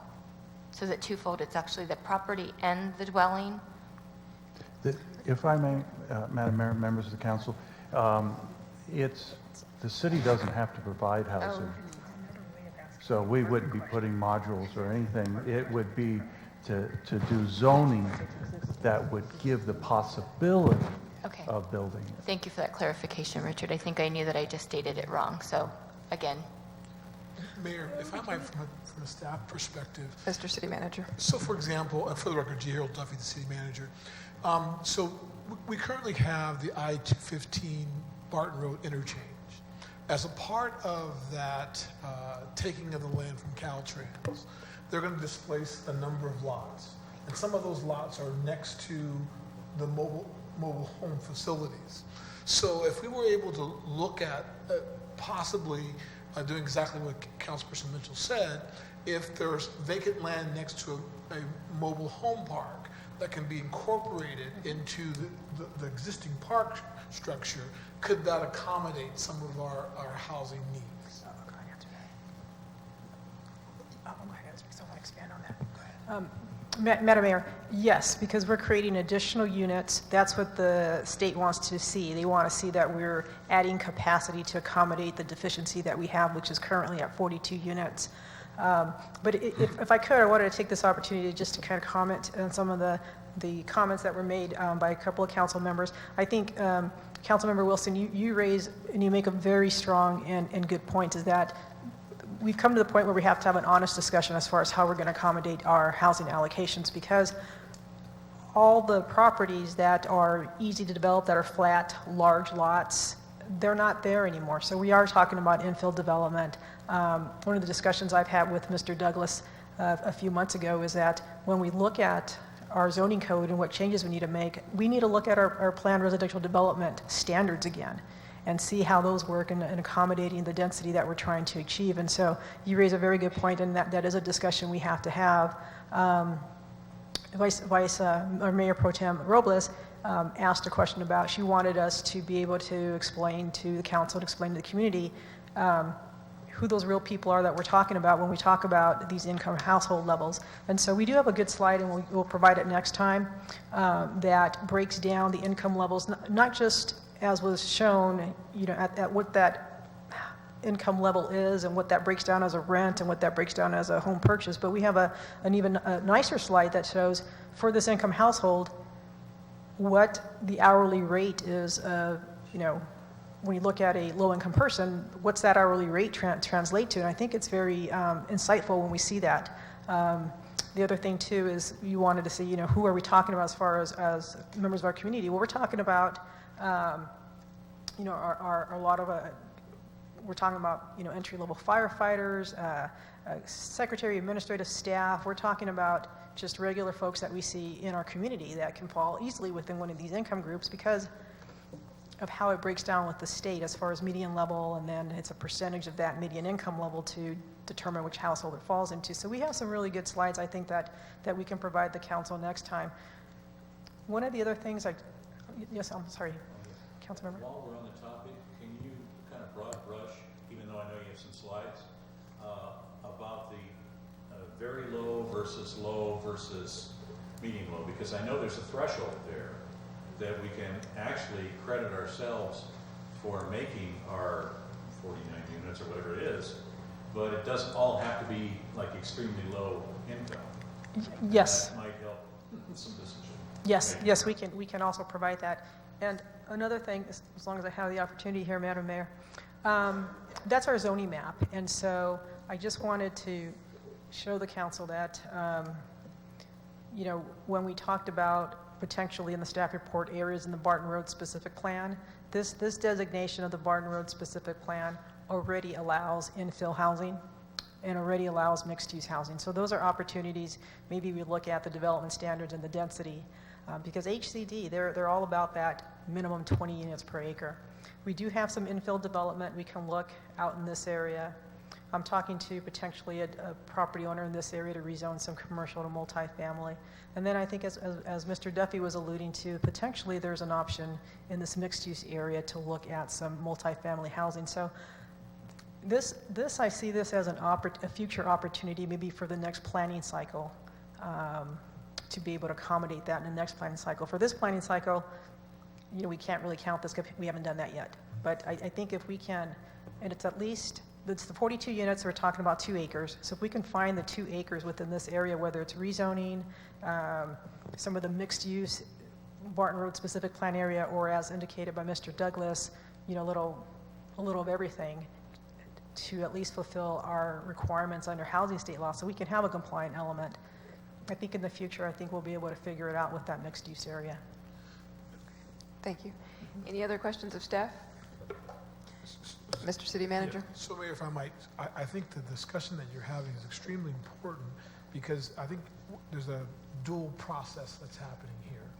On the one hand, the action the staff is asking for tonight is to take some direction, and based on page 98 of the letter from the state, it says, describe how the city will mark the site's inventory available to the developers. Then the other question asked earlier or stated by Mayor Pro Tem was regarding, the demographics or the type of housing we're looking at. So, for example, there's also been some discussion too about cap and trade. And, for example, cap and trade is extremely focused on TOD, transit-oriented development. And so as we look at who lives in transit-oriented development, there's lofts, there's multiple types of things that would qualify, as the Mayor Pro Tem said, young people starting out are going to actually probably qualify for some of those areas. So, for example, types of services could potentially be veteran housing. It could be loft. It could be, depending on where you're zoning, it could be student housing for medical students who don't have much money that meet the criteria. So as we look at this, we can examine that on the one hand, as our consultant has said, we need to have a placeholder for the area. But also, you can give staff some direction to some of the types of characteristics of housing you're looking for that meet those categories. And an application for cap and trade that is transit-oriented development that has also been zoned for mixed-use, affordable housing is a dynamic application and a successful grant application. And so, there's twofold things are going on here. One, we need the placeholder, and two, if projects come up, as Councilman Wilson said, the developers know what pencils out. And, if you can get a project with cap and trade that has housing on the top floor, commercial on the bottom floor, next to rail, that's going to be a dynamic project. And then you don't have to have the other ones fill in. So I think that, you're asking all the right questions, we're moving in the right direction, but I think opportunities will come up also as we move forward. Okay, any other questions of staff? Just one other. Councilmember Wilson, please use your microphone this time. One other slight question. Am I to assume that senior housing can also play a role in that? Yes. So that is, although it may not be quite as dynamic. If I can just qualify, senior housing, if it meets the density test, absolutely. But under fair housing law, the city can't require through the zoning that it only be senior housing. 10-4. Thank you. Okay, I think that's questions of staff, and I have no request to speak. Is there any member of the audience who would like to speak at this time? All right, seeing none, I will close public comment and bring it back to council for entertainment of a motion. We're looking, go ahead. Well, I was waiting, the city manager, did you want us to give you direction or the planning staff direction on what kinds of projects? Mayor Pro Tem Robles, at this time, we were just wanting to get a sense of the council's taste for the areas that we think that we can meet our housing allocation with respect to rezoning. We are going to have future discussions with our commission because the housing element does go through both, and I think we'll have future discussions again with the council. At this time, our request is that the council direct us to initiate the general plan and zoning amendments necessary to move our housing element forward. So that would be the direction we ask for at this time. I'll make a motion to receive staff report and recommendations and initiate amendments to the general plan and zoning code. Okay, I have a motion. Did you have any additional questions? No. Okay. I was going to second it. Okay, I have a motion and a second. Any further discussion? Seeing none, please vote. Motion passes 4 ayes, 1 abstention. Council members Hussey, Mitchell voted aye. Mayor Pro Tem Robles voted aye. Mayor McNamara voted aye. Councilmember Wilson abstained. Okay, thank you. Our last item is an ordinance amending Title 8, Chapter 8.112 Fireworks of the Grand Terrace Municipal Code. And this is coming back to us from a previous meeting. May we have staff report, please? Yes, Madam Mayor, members of the council, thank you very much. This is a second reading of the introduction that was done, excuse me, at the previous city council meeting, and we had a public meeting regarding amendment to the fireworks ordinance. And at that meeting, the introduction was passed, and we were directed to make 2 specific changes to the fireworks ordinance. And so, as indicated on the packet page 101, the staff identified those 2 changes as being a reference to the no fireworks safety zone and also a revision to the title for section 18.112.030. And that had to do with authorizing the seizure by the San Bernardino County Fire District and San Bernardino County Sheriff's Department of illegal fireworks. And I wanted to indicate that with regard to the modification to the language on the no fireworks safety zone map, Councilmember Wilson did read into the record the exact language that he was requesting. Staff modified that a little bit, and the reason why staff did that is because the very high fire hazard severity zone does cross property lines and neighborhoods, and so when the map was first done back in 2010-ish or so, the director at that time utilized streets as boundaries rather than crossing properties. And so that was the basis for that change. Staff can change it back to what was read into the record. I just wanted to clarify that I was making it substantially compliant with that element, with that exhibit because of those reasons. So. And may I also add too is that one of the things that Mr. City Manager. Yes, I'm sorry. So as Community Director Molina mentioned, so you have the one map as a part of the attachment, and you have the other map that was referenced by Councilman Wilson. The more significant issue is that this is the map that was approved, I guess, by the fire department, county fire. or- That's in our general plan as the, yes, that comes from the state. Right. And that was why I believe that Councilman Wilson made his comment regarding that particular map specifically.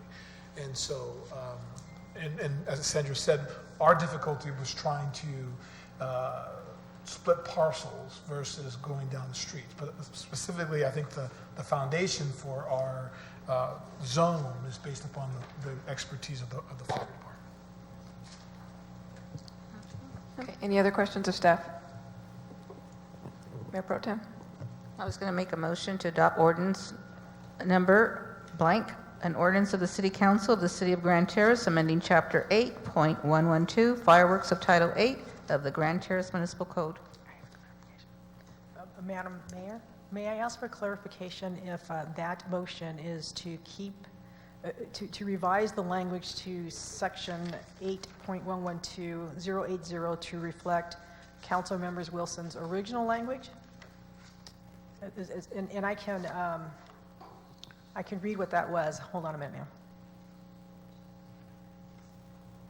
While we do that, Mayor, if I might just a point of clarification from staff's perspective. During the last council meeting, there was some discussion regarding a second day for fireworks. The motion that the council approved did not include that second day for the fireworks. So if that was the desire for the council, then we need to modify the motion. And I believe, the city attorney can help me out here, we would then need to bring this item back for another reading for the adoption if we make that particular change. Okay, let's start with the item that Director Molina was going to bring forward, and then we'll address the other item. Yes, Madam Mayor, so that, the language that was read into the record by Councilmember Wilson, I wanted to tell you the exact section. Section 8.112.180 on stamp page 110. So the way Mr. Wilson read it, it shall be unlawful for any person to discharge fireworks of any type within the no fireworks safety zone established in Exhibit A. I'm sorry, I lost that again. Okay, Exhibit A, attached to this ordinance, attached to this ordinance as far as Exhibit A reflects the very high fire hazard severity zone of the general plan. So that was the original language of Mr. Wilson, Councilmember Wilson. And what staff had done was rewrote that to say which substantially conforms to Exhibit 5.3 of the general plan public health and safety element. So I would just ask direction as to which way you'd like to go on that. Mr. Wilson? A little background on this. My concern is that we have a third-party analysis for a very high fire zone or high severity fire zone. If we elect to create a different cartoon for that as an exhibit, as pretty as it might be, unfortunately, we now put ourselves between the fire department, and that's not a good place to be. So I thought we should stick with the general plan map. And the difference between the two maps is one substantially follows land Madam Mayor, markings that we have, such as streets and things like that. I have that exhibit if you'd like me to put them up. Can we see the difference? Sure.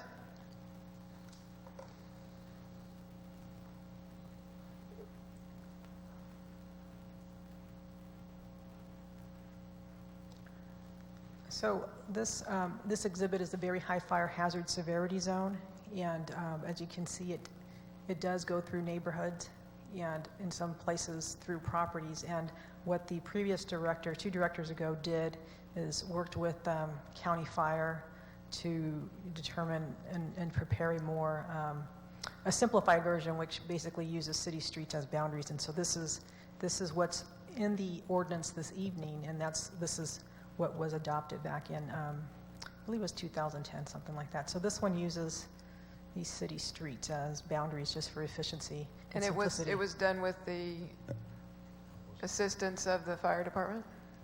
Yes. No? No, it wasn't. Okay.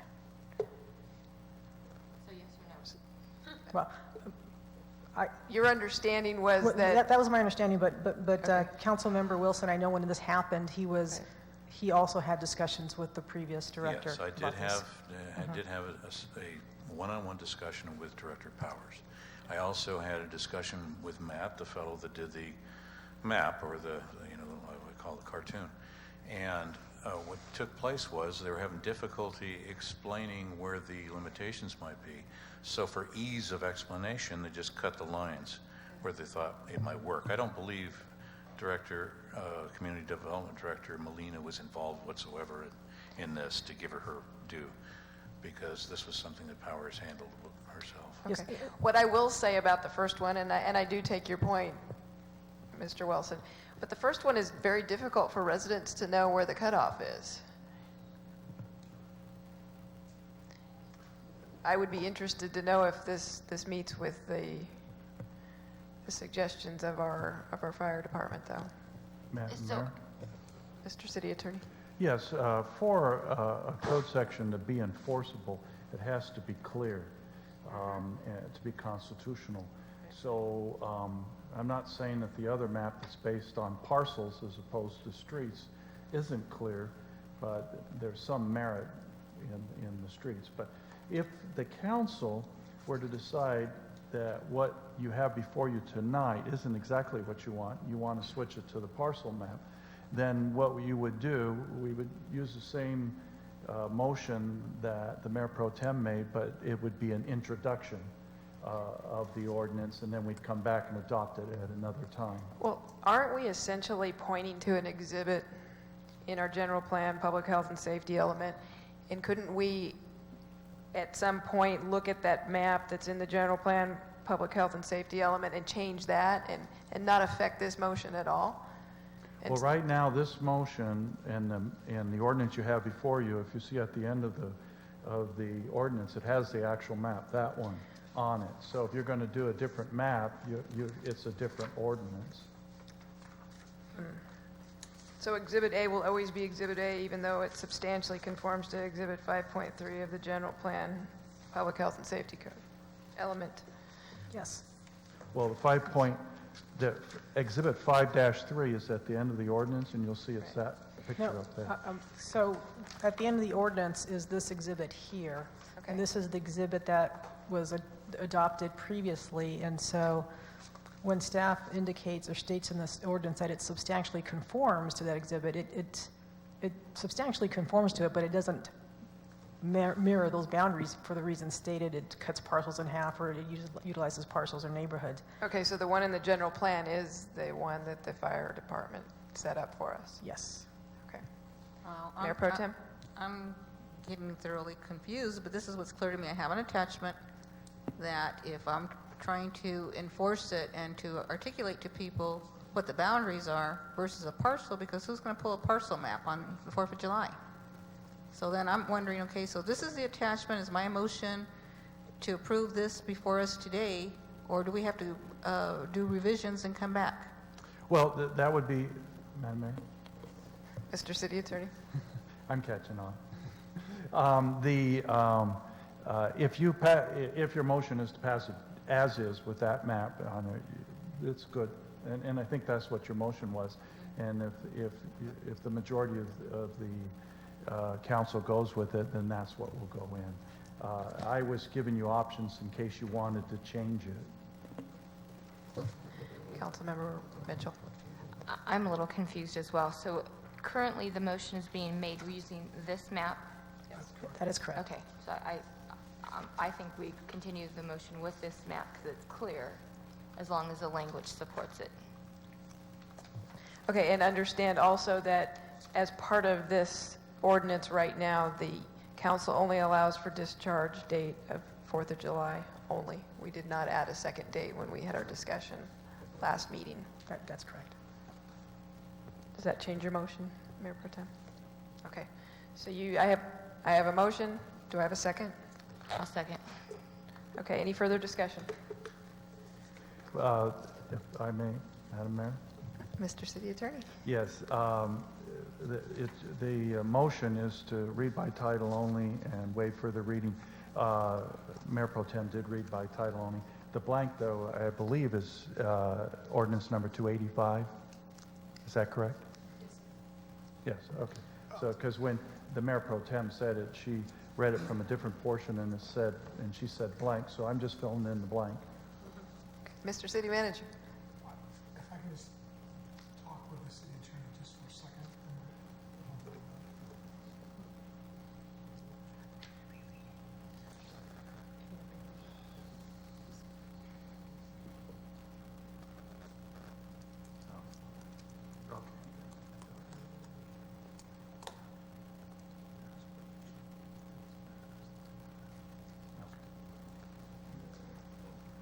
Mr. City Attorney? Thank you. Now, looking at the history of it, since this is not the ordinance that you asked us to come back with, because Councilmember Wilson said it differently, you will be introducing it tonight with your motion, and if that's what you would like to do, and we will bring it back for adoption.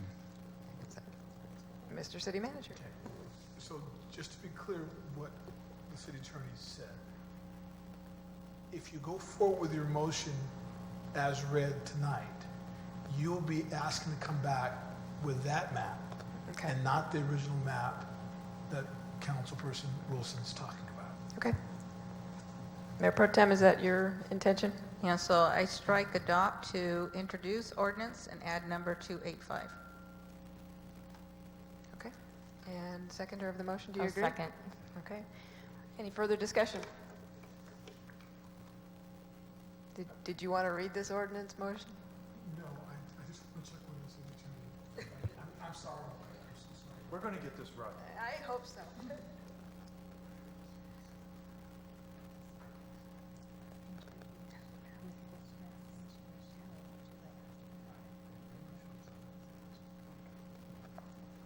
Mr. City Attorney? We're good. All right. All right, so we have a motion and we have a second. And please vote. Motion passes. 4 ayes, 1 no. Council members Hussey, Mitchell voted aye. Mayor Pro Tem Robles voted aye. Mayor McNamara voted aye. Councilmember Wilson voted no. Okay, thank you. We have City Manager Communications is our next item.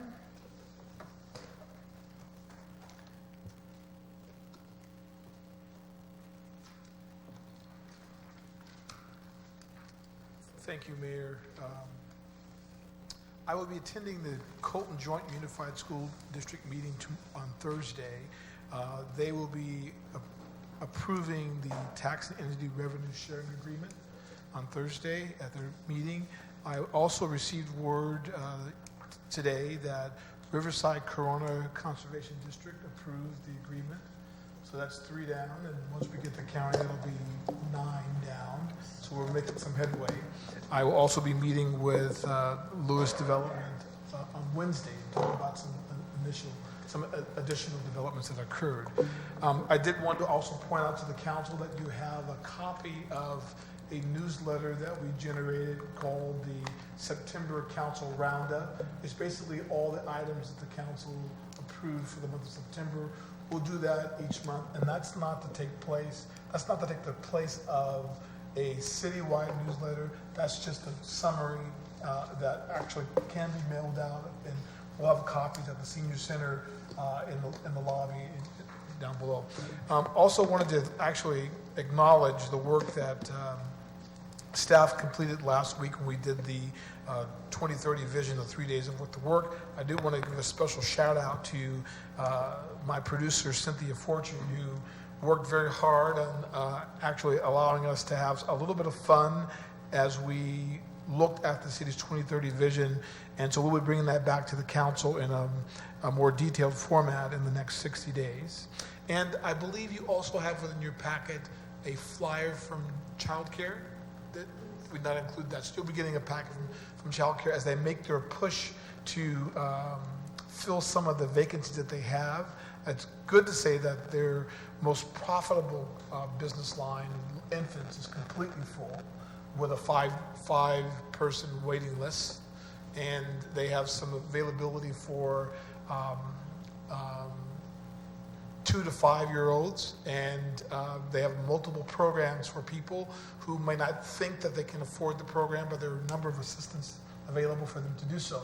And the Child Care Center director and I were also working on trying to develop some corporate discounts and partnerships for local businesses who can have their employees generate a certain number of people to come forward to try and fill those empty spaces that we have. So we're looking forward to that exciting times in the near future.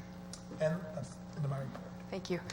I'd like to ask my colleagues if you would allow an announcement from our Ms. Jones from Assemblymember Brown's office. Would that be acceptable to my colleagues? Ms. Jones, would you please come forward and make your announcement?